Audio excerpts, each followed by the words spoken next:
சப்கோ நமஸ்கார், அனைவருக்கும் வணக்கம். Hello எப்ரியன், welcome to knowledge துனியா. வருகிற ஆகஸ்ட் 2024 பிராப்தி எக்ஸாம் நடக்குது. அதுக்கு இம்பார்ட்டன்ட் ஃபுல்லாக நாங்கள் போடுறோம். இதில் கொஷின் ஃபுல்லாக ஆன்சரும் ஃபுல்லாக நீங்கள் இதில் கொடுத்துருவோம். இதை பார்த்தா உங்களுக்கு மினிமம் 90 மார்க்ஸ் கிடைக்கிறதுக்கு வாய்ப்பு இருக்குது. இது மாடல் கொஷின் பேப்பர்ஸு. எப்படி எக்ஸாமில் எழுதுன்றது இங்கே கொஷின் பேப்பர்லேயே காட்டுறோம். மாடல் கொஷின் பேப்பர் ஆகஸ்ட் 2024 கொடுத்துருக்காங்க. இங்கே எக்ஸாம் ரோல் நம்பரும் கொடுத்துருக்காங்க. உங்கள் பரீட்சாவோட நம்பர் ஹால் டிக்கெட்டில் இருக்குது. அந்த நம்பரை பார்த்து நீங்கள் இந்த பாக்ஸில் நீங்கள் எழுதணும். டைமிங் பார்த்தீங்கன்னா 2.5 hours கொடுத்துருக்காங்க. கண்டே அப்படின்னா மணின்னு அர்த்தம். சம்மி அப்படின்னா டைமு. இந்த தேர்வு எழுதுறதுக்கு தீன் கொடுத்துருக்காங்க. தீனா இங்கே தேதி போட்டு இங்கே ரைட் பண்ணணும். அங்கே நேம் ஆஃப் த சென்டர் அப்படிங்கும்போது நீங்கள் சேலம், திருச்சி, கோவை, மதுரை இந்த மாதிரி எந்த ஊரில் டிஸ்ட்ரிக்டில் இருக்கீங்களோ அந்த டிஸ்ட்ரிக்டோட நேம் இங்கே எழுதணும். நெக்ஸ்ட் உங்கள் நேம் இங்கே நேம் ஆஃப் த ஸ்டூடெண்ட் அப்படிங்கும்போது உங்கள் நேம் நீங்கள் தமிழ்லேயும் எழுதலாம், இங்கிலீஷில் கூட நீங்கள் எழுதலாம். நான் ஃபஸ்ட்டு லெவலில் எழுதுறதுனால நீங்கள் எப்பயும் போல் எழுதலாம். இதெல்லாம் ஃபில் பண்ணுறேன் நீங்கள். அப்புறம்ட்டு சஃபாய்க்கு அங்க் அப்படிங்கும்போது நீங்கள் ஹேண்ட் ரைட்டிங் நல்லா இருந்தாக்கா அதுக்கு 5 மார்க் கொடுக்குறாங்க. அதில் கொஷின் பேப்பர்ஸில் 95 மார்க்ஸ் உங்களுக்கு பிரிண்ட் இருக்கும். நீங்கள் ஹேண்ட் ரைட்டிங் நல்லா இருந்தால் அதுக்கு 5 மார்க்ஸ் கொடுத்துருக்காங்க. அதுதான் இங்கே டோட்டல் 100 கொடுத்து மேலே என்ன மதிப்பெண் எடுக்கிறீங்களோ அந்த மதிப்பெண் இங்கே கொடுப்பாங்க. இதுதான் மாடல் எக்ஸாமு. ஃபஸ்ட்டு லெவல் அவங்களே பேப்பர் பிரிண்ட் அவுட் கொடுப்பாங்க. அதிலே நீங்கள் ஆன்சர் பண்ணி கொடுத்துட்டு நீங்கள் வரணும். இதுதான் இந்த மாடல்ஸு. இப்போ தான் நம்ம பேட்டர்ன் வைஸில் நம்ம பார்க்குறோம். ஃபஸ்ட் ரோமனு ஹிந்தி 5 பிரசனோக்கு உத்தர் ஏக்கு வாக்கியமே லிக்கியே அப்படின்றாங்க. அவங்க இதில் பிரசன்னு அப்படிங்கும்போது வினான்னு அர்த்தம், கேள்வி. உத்தர்னா பதில், 5னா 5ன்னு அர்த்தம். அவங்க மொத்தம் டோட்டலாக 10 கொஷின் கொடுப்பாங்க. நீங்கள் 5 மட்டும் எழுதுனா போதும். அந்த எழுதுறது ஒரு வாக்கியம் இருந்தால் போதும் அப்படின்ற மாதிரி அவங்க சொல்லியிருக்காங்க. ஏக்கு வாக்கியமே லிக்கியே அப்படின்னு சொல்லி கொடுத்துருக்காங்க. லிக்கியே அப்படின்னா எழுதுங்க அப்படின்றாங்க. மற்ற சைடில் மொத்த மார்க் அவங்களே கொடுத்துருக்காங்க. 10 மார்க்ஸு, ஒன்றுக்கு 2 மார்க்ஸ், மொத்தம் 5 எழுதணும். இப்போ கொஷின் ஆன்சர் பார்க்கலாம். ஃபஸ்ட்டு மேஜ் और குர்சி கஹாं है. மேஜையும் அவுர்னா மற்றும் குர்சினா நாற்காலி, கஹாங்கன்னா எங்கேன்னு அர்த்தம். மேஜையும் நாற்காலியும் எங்கே இருக்கின்றன அப்படின்ற மாதிரி இங்கே சைடில் ஹை பக்கத்தில் டாட் கொடுத்துருக்காங்க. அது பன்மையில் வர்றதுனால 2 பொருள் இருக்கிறதுனால ப்ளூரல்ஸ் ஆகுதுனால இங்கே ஹைன்னு கொடுத்துருக்காங்க. இதை நீங்கள் கொஷின்லேயே இங்கே பாதி ஆன்சர் இருக்கும். அதை பார்த்து எழுதிட்டு மெயினாக கஹாங் அப்படிங்கும்போது என்னென்னு அதை மட்டும் புரிஞ்சுக்கிட்டு நீங்கள் ஆன்சர் பண்ணலாம். மேஜி அவர் குர்சி ஜமீன் பர்கை. இந்த கஹாங் பதில் என்ன பண்ணணும், ஜமீன் பர். ஜமீன் தரைன்னு பர்னா மேல் அர்த்தம். மேசையும் நாற்காலியும் தரைமேல் இருக்கின்றன அப்படின்ற மாதிரி எழுதுனா. இங்கே லாஸ்ட்டாக இந்த கொஷினில் கொஷின் மார்க் கொடுத்துருக்காங்க. நீங்கள் என்னென்ன முற்றுப்புள்ளி வைக்கக்கூடாது, ஒரு கோடு போட்டு புள்ளி மாதிரி வைக்கணும். அப்போ தான் இந்த வாக்கியம் முடிஞ்சதுன்னு அர்த்தம். அதே போல் லைன் சென்டென்ஸ் எழுதுகிறப்போ இந்த மேலே இந்த லைன் டச் பண்ணுற மாதிரி இங்கே எழுதணும். இந்த வேர்ட்ஸ் எழுதிட்டு அதுக்கு மேலே தான் நீங்கள் கோடு போட்டு அந்த எழுதணும். அப்போ தான் பார்க்க ஹேண்ட் ரைட்டிங் நீட்டாக இருக்கும். கோட்டுக்கு மேலே எழுதக்கூடாது. கோடு லெட்டர்ஸ் கீழே தொங்குற மாதிரி இருக்கணும். அதுக்கு மேலே கோடு போடணும். இப்படி இருந்தால் தான் நல்லாயிருக்கும் பார்க்குறதுக்கு. இந்த மாதிரி நீங்கள் ஃபாலோ பண்ணி ரைட் பண்ணணும். கமலா கஹாஹை. கஹாங்கன்னா எங்கே இருந்தது, கமலா எங்கே இருக்கிறாள். கமலா மைதான் மேஹை. கமலா மைதானத்தில் இருக்கிறாள். இந்த மேன்றது இல்லுன்னு அர்த்தம். மைதானத்தில் இருக்கிறாள். தும் கோன் ஹோ, நீங்கள் யார் அப்படின்னு சொல்லி கேட்டிருக்காங்க. மை லடிக்கு ஹோம், நான் ஒரு சிறுமியாக இருக்கிறேன் அப்படின்றாங்க. இந்த தும்மு வந்தால் இங்கே ஹோன் வரும். இங்கே மைன் வந்துச்சுன்னா என்ன பண்ணணும், ஹூன் போடணும். மைனா நானே அர்த்தம், ஹூனா இருக்கிறேன்னு அர்த்தம். நான் சிறுமியாக இருக்கிறேன் அப்படின்லாம். அப்படி இல்லை அப்படின்னா பாயாக இருந்தால் லடுக்கா, மை லடுக்கா ஹூம் அப்படின்ற மாதிரி நான் சிறுவனாக இருக்கிறேன் அப்படின்ட்டு எப்படினாலும் நீங்கள் ரைட் பண்ணலாம். ஃபோர்த்து தூத்து கைசாகே. தூத் அப்படின்னா பால். பால் எப்படி இருக்கிறது. கைசானா எப்படின்னு அர்த்தம். தூத்து அச்சாகே, பால் நன்றாக இருக்கிறது. அச்சா அப்படின்னா நன்றாக. விஜய் கியா காத்தாகே. விஜய் கியான என்னன்னு அர்த்தம். விஜய் என்ன சாப்பிட்டான். காத்தானா கானா சாப்பிட்றது, இங்கே காத்தான்னு கொடுத்துருக்கான். விஜய் ஒரு ஆண் பால்னால இங்கே காத்தா. விஜய் என்ன சாப்பிட்டான் அப்படின்றாங்க. விஜய் ஆம் காத்தாகே. இந்த கியாகுதில் என்ன பண்ணினீங்க, ஆம் எழுதிக்கணும். ஆம்னா மேங்கோ அப்படின்ற மாதிரி எழுதிட்டு மீது அப்படியே எடுத்து நீங்கள் எழுதலாம். சேகர்கா ஸ்கூல் கஹாஹே. சேகருடைய பள்ளி எங்கே இருக்கிறது. சேகர்கா ஸ்கூல், இந்த கேள்வி இருக்கிறது அப்படியே ஸ்கூல் வரைக்கும் அப்படியே எழுதிட்டு கஹாங் பதில் என்ன பண்ணு, சகர்மேகை. சேகருடைய பள்ளி நகரத்தில் இருக்கிறது. ஷாம்கோ தும்கியா கரேகே. ஷாம்கோ அப்படின்னா மாலையில் நீ என்ன செய்வ அப்படின்ற மாதிரி கேட்டிருக்காங்க. ஷாம்கோ மை மந்திர் ஜாவுங்கா, நான் மாலையில் வந்து நான் வந்து கோயிலுக்கு போவேன். அப்போ ஜாவுங்கா அப்படிங்கும்போது ஃபியூச்சர் டென்ஸில் கொடுத்துருக்காங்க. இந்த இடத்துல கரியகனை என்ன செய்வேன்னு அர்த்தம். அது கரியகைக்கு பதிலாக என்ன பண்ணுவீங்க, ஜாவுங்கா அப்படின்ற மாதிரி எழுதணும். இந்த கியாவுக்கு மந்திர்னு எழுதி இதை அப்படியே நீங்கள் வச்சுட்டு அப்படி மனப்பாடமாக எழுதணும். யக்கு காடி கஹாங் ஜாயகி, யக்கு காடி, யக்குனா இது இந்தனது, இந்த வண்டி வந்து எங்கே போகும், ஜாயகி அப்படின்னு எங்கே போகும் அப்படின்றாங்க.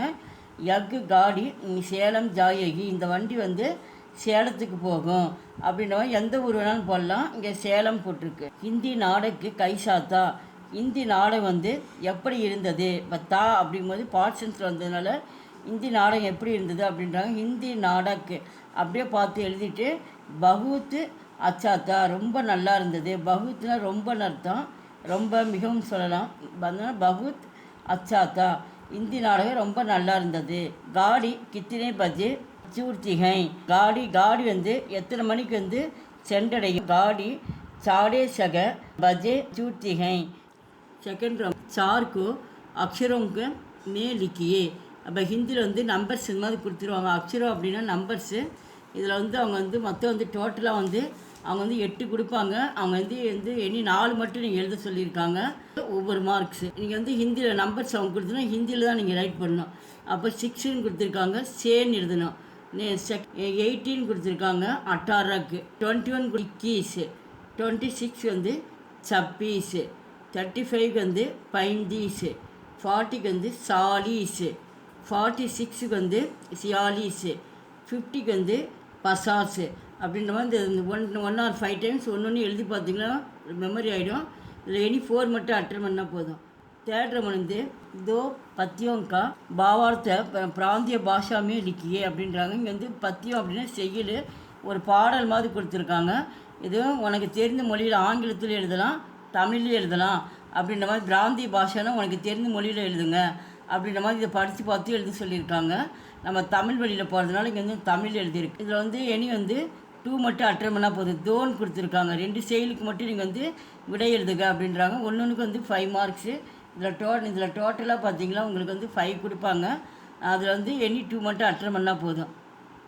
நிந்தா கிசிக்கு ஹம் கிசி சே கர் பி நா கரே, ஸ்ரீயா கபி பி ஹம் கிசி சே பூல் கர் பி நா Karen, hey Prabhu Ananda Dada on ஹம்கோ தீஜியே அப்படின்னு இந்த பாடல் கொடுத்துருக்காங்க. இதுக்கு வந்து பொருள் படிக்கிறோம். இடம் எழுதணும், அடுத்தது பொருள் எழுதணும். இந்த 2 இது எழுதினா தான் உங்களுக்கு வந்து 5 மார்க் கிடைக்கும்.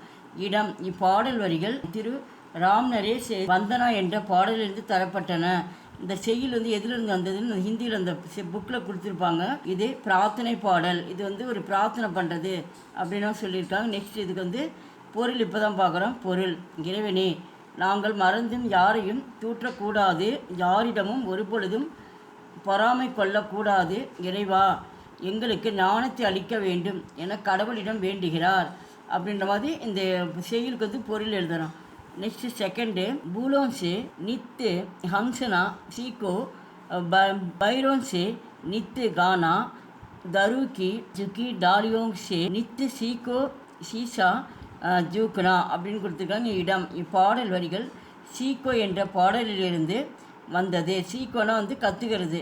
இதில் மலர், தேன் மற்றும் மரத்தனிடம் இருந்து கற்றதை சிறப்பாக கூறுகிறார். கவிஞர் வந்து இதை சிறப்பாக சொல்கிறார். எதை வச்சுன்னா மலரும் தேனி வச்சு இதில் நிறைய நம்ம கற்றுக்கலாம். மரத்தை மூணி வச்சு மரமும் வச்சு சொல்லியிருக்காரு. பொருள், பூக்களிடமிருந்து தினந்தோறும் சிரித்து வாழ கற்றுக்கொள், தேனியிடம் இருந்து தினமும் பாட கற்றுக்கொள், மரத்தின் வளைந்த கிளைகளிடம் எப்பொழுதும் பணிவை கற்றுக்கொள்ள வேண்டும் என்று கவிஞர் கூறுகிறார் அப்படின்ற மாதிரி இது நம்ம தமிழில் எழுதிக்கலாம். தேர்டு வந்து बिना रुके चलते आओ तो तुम्हें लक्ष्य मिल जाएगा, अगर ईंट पर ईंट धरो तो महल गड़ा हो जाएगा, अच्छे अच्छे काम करो तो देश बड़ा हो जाएगा அப்படின்னு இந்த போயம் வந்திருக்கு. இந்த போயம் எதில் வந்திருக்கு அப்படின்னா இடம். இப்பாடல் வந்து சோட்டாசா தீப் ஜலாயா தோ என்ற பாடலிலிருந்து தரப்பட்டுள்ளன. இந்த போயம் வந்து எதில் வந்திருக்குன்னா சோட்டா சா தீப் ஜலாயா வந்து விளக்கு வந்து எரிய பாடத்துலேருந்து நம்மளுக்கு வந்திருக்கு கவிஞர் சொல்லியிருக்காரு. பொருள், நீ நிற்காமல் தொடர்ந்து சென்று கொண்டே இருந்தால் உனது இலக்கை அடையலாம். அதாவது ஒவ்வொரு செங்கலாக வைத்து எப்படி ஒரு மாளிகை கட்டப்படுகிறதோ அதுபோல நீ நல்ல நல்ல செயல்களை செய்தால் நமது நாடும் வெற்றி பெறும் என்று கவிஞர் கூறுகிறார் அப்படின்ற மாதிரி சொல்லியிருக்காங்க. இது வெரி வெரி இம்பார்ட்டன்ஸு. இது ஒவ்வொரு முறையும் எக்ஸாம் கேட்டுட்ருக்காங்க. இதை பாருங்கள். நெக்ஸ்ட்டு 4th வந்து தன்வான் பனு, குன்வான் பனு, தும் ஞானி அவுர் மகான் பனு, தும் தீர் பனு, கம்பீர் பனு, தும் ஷபிய சுசில் சுஜான் பனு அப்படின்ற மாதிரி போயம் இருந்திருக்கு. இது இடம். இப்பாடல் வரிகள் பல்வான் பனு என்ற பாடலிலிருந்து தரப்பட்டுள்ளன. அப்படி மறந்துட்டால் கூட உங்களுக்கு இங்கே இதில் வந்து பல்வான் பனு அப்படின்னு உங்களுக்கு கொடுத்துருக்காங்க. அதை வச்சு கூட இந்த டாபிக் நீங்கள் ரைட் பண்ணலாம். கவிஞர் நம்மை சிறந்த மனிதராக உற்சாகப்படுத்துகிறார். பொருள்: கவிஞர் நீ செல்வந்தனாகவும் நல்லொழுக்கம் கொண்டவனாகவும் ஞானியாகவும் வேண்டும். நீ தைரியமாகவும் கம்பீரமாகவும் இருக்க வேண்டும். நீ நாகரிகம் உள்ள அறிவாளியாக வேண்டும் என்று நம்மை உற்சாகப்படுத்துகிறார். கவிஞர் வந்து ஒரு மனிதன் எப்படி இருக்கின்றது அழகாக இங்கே சொல்லியிருக்காரு. அடுத்து லாஸ்ட்டு 5th ஒன்றில் பாருங்கள். மா பாப் பாயி பகன் சங்கு அங்கு படே ஹங்சனா ரோனா சீகா கேல்னா போலா சீகா அப்படின்ற போயம் கொடுத்துருக்காங்க. ஒவ்வொரு முறை வந்துட்டுருக்கு இம்பார்ட்டன்ஸு. இடம். இப்பாடல் வரிகள் கர் அப்பனா அப்படின்னு எங்கள் வீடுன்னு அர்த்தம் என்ற பாடலிலிருந்து தரப்பட்டுள்ளன. கவிஞர் நாம் வசிக்கும் வீட்டின் சிறப்புகளை கூறுகிறார். நம்ம வீட்டில் வாழ்கிறத வச்சு இங்கே கவிஞர் சொல்லியிருக்காரு. பொருள்: நாம் நமது வீட்டில் தாய் தந்தை மற்றும் சகோதர சகோதரிகளிடம் கூடி வாழ்ந்து வளர்ந்து பெரியவர்களானோம். நம் வீட்டில்தான் சிரிக்கவும் அளவும் விளையாடவும் பேசவும் கற்றுக்கொண்டோம் என்று கவிஞர் கூறுகிறார் அப்படின்ற மாதிரி எழுதலாம். இது ரொம்ப முக்கியமானது, பார்த்துங்க. ரோமனில் வந்து தோகையை கொடுத்துருக்காங்க. தமிழ் எப்படி நம்ம திருக்குறள் எழுதுகிறோம் அந்த மாதிரி கொடுத்துருக்காங்க. இதுக்கு வந்து 4 மார்க்ஸு. இதில் வந்து 3 கொடுப்பாங்க. நீ வந்து எனி 1 மட்டும் அட்டன் பண்ணால் போதும். கிஷி ஏக்கு தோஹேக்கா கண்டஸ்ட ரூப் கியோங்கா ஜியோன் லிக்கியே. ஏதாவது 1 மட்டும் எழுதுங்க 3ல் அப்படின்றாங்க. அங்கே ஆரம்பமும் முடிவும் கொடுத்துருவாங்க. நீங்கள் எதில் ஆரம்பிக்கிறாங்க முடிவுன்றது எந்த தொகைன்று நீங்கள் கண்டுபிடிச்சி நீங்கள் எழுதலாம். ஈஸியாக அதுக்கு 4 மார்க் எடுத்துடலாம். ஜாதினா பூச்சோ சாதுக்கி பூச்சோ லீஜியே ஜான் மூல் கரோ தர்பர் கா படா ரகன் தோ சியான். செகண்ட் வந்து தர்பர் ஃபல் நஹி காத் ஹே சர்வர் பிதாஹி இனா பான் கஹி Rahim per gauge ஹித் somebody சஞ்சுங் Sujan. Third வந்து துளசி மீட்டே வசந்து சுக் உபஜத் சுகான் ஓர் வசீகரன் யக் மந்திரகை பரிகத் வச்சன் கட்டோர். இது வந்து 3மே ரொம்ப இம்பார்ட்டன்ஸு. இந்த மூணுமே படிச்சிங்க அப்படின்னா ஃபஸ்ட்டு 1 2 படிச்சிங்களா ஏதாவது ஒன்று வர வாய்ப்பு இருக்குது. அப்படின்னா 2 3 படிச்சிட்டிங்களா ஏதாவது 2 வாய்ப்பு இருக்குது. ஏதாவது 2 தரவாயிட்டிங்களா 4 மார்க் வந்து ஈஸியாக எடுத்துடலாம். ரோமனில் 3 கா அர்த்த பிராந்தி பாஷாமே லிக்கியே அப்படின்னு அர்த்தம் அப்படின்னா வந்து பொருள் எழுதுக்கணும். தமிழில் பொருள் எழுதுகிற மாதிரி இதில் வந்து மொத்தம் வந்து 8 கொடுப்பாங்க. நீங்கள் ஏதாவது வந்து 3 மட்டும் நீங்கள் எழுதினா போதும், ஈஸியாக வந்து மார்க் எடுத்துடலாம். இங்கே வந்து ஹிந்தியில் கொடுப்பாங்க, நீங்கள் தமிழில் எழுதலாம், இல்லை இங்கிலீஷில் கூட எழுதலாம். கரித்தினா வாங்குதல், கம்ஜோர் பலவீனமான, ஜைதா அதிகம் நிறைய, சுவிதா வசதி, பியார் அன்பு, ஜோத்னா உழுதல், ஷாபுன் சோப்பு, சதாபனா நிறுவுதல். சிஸ்துரமணி ஹிந்தி 3 கே விலோம் சப்தலிக்கிய. விலோம் அப்படின்னா வந்து ஆப்போசிட் எதிர்ச்சல் எழுதுகின்றாங்க. இதுலேயும் வந்து 8 கொடுப்பாங்க. ஏதாவது வந்து 3 மட்டும் எழுதுனா போதும். இங்கே மேலே வந்து 3 கொடுத்துருக்காங்க, சைடில் மார்க்கும் கொடுத்துருக்காங்க. அதை பார்த்து உங்களுக்கு தெரிஞ்சிடும். ஃபஸ்ட்டு வந்து ஆனா ஜானா. ஆனானா வருதல், ஜானானா போதல். ஜைதா கம். ஜைதானா வந்து அதிகம், கம்முனா வந்து குறைவு. டேடா சீதா. சுந்தர் குரூப்பு. சுந்தர்னா அழகு, குரூப்னா வந்து அழகற்ற. நயா புராணா. நயானா புதிய, புராணானா பழைய. பாரி இன்கா சமஜ்தார். நாஸ் மஜ். முன்னாடி வந்து இந்த நா போட்டு இந்த மஜ் வரைக்கும் அப்படியே எழுதிக்கணும். ஆஜாத் குலாம். ஆஜாத்னா சுதந்திரம், குலாம்னா வந்து அடிமை. கின்கி சார் வாக்கியங்கும் சகி யா கலத்து இலக்கியே. சகி அப்படின்னா வந்து சரின்னு அர்த்தம், கலத்துனா வந்து தவறுன்னு அர்த்தம். இது வந்து சரியாக தவறா மொத்தம் வந்து 5 கொடுப்பாங்க. நீங்கள் வந்து 4 மட்டும் எழுதினா போதும். இந்த பக்கத்தில் இங்கே கொடுத்துருப்பாங்க, இதை படித்து பார்த்து கலத்தா சகியான்ட்டு நீங்கள் ரைட் பண்ணணும். ஃபஸ்ட்டு வந்து ஆபிஷன் பனானேக்கோ பட்டி ககத்தேகை. ஆபீஷன் அப்படின்னா தங்க வேலை செய்கிறவங்க வந்து மர வேலை வந்து செய்ய முடியுமா, உருவாக்க முடியுமா அப்படின்ற மாதிரி கேட்டிருக்காங்க. அதுக்கு வந்து முடியாது. இப்போ கலத்து தவறு. லோகார் லோகேக்கே சாமான் பனாத்தே சகி. ஏபிசிடி ஆதி கை விட்டாமின் ஹை சகி. அப்போ வந்து ஏபிசி 4 வந்து விட்டாமின் வந்து இருக்குது அப்படின்றாங்க சகி. கன்னியாகுமரி மே தீன் சமுத்திரக்கா சங்கம் ஹோத்திகை சகி. இந்த மாதிரி கன்னியாகுமரியிலேருந்து 3 கடல் வந்து சங்கமம் ஆகுதுன்றாங்க சகி. தேவி கன்னியாகுமரிக்கா மந்திர் நயாகை வந்து தேவி கன்னியாகுமரி கோயில் வந்து புதிதாக இருக்குது அப்படின்றாங்க. அது வந்து கலத்து. எய்த்திரமனு கின்ஹி சார்கே கோஷ்டே சகி சப்த சுன்கர் காலி ஜகாகு பரியே. இது வந்து கோடிட்டு எடுத்து வந்து இந்த மாதிரி 2 சூசிட்டு மாதிரி கொடுத்துருவாங்க. அதை வந்து நிரப்ப சொல்கிறாங்க. கால் எடுத்து வந்து நீங்கள் நிரப்புங்கன்றாங்க. இதுலேயும் வந்து 5 கொடுப்பாங்க. ஏதாவது வந்து 4 மட்டும் அட்டன் பண்ணால் போதும். ஒன்றுக்கு ஒவ்வொரு மார்க்கு. நீங்கள் ஸ்கூல்கே ஆகே சோட்டி சி. பள்ளிக்கு முன்னாடி ஆகேனா முன்னால் அர்த்தம். பள்ளிக்கு முன்னாடி என்ன இருந்தது அப்படின்றாங்க.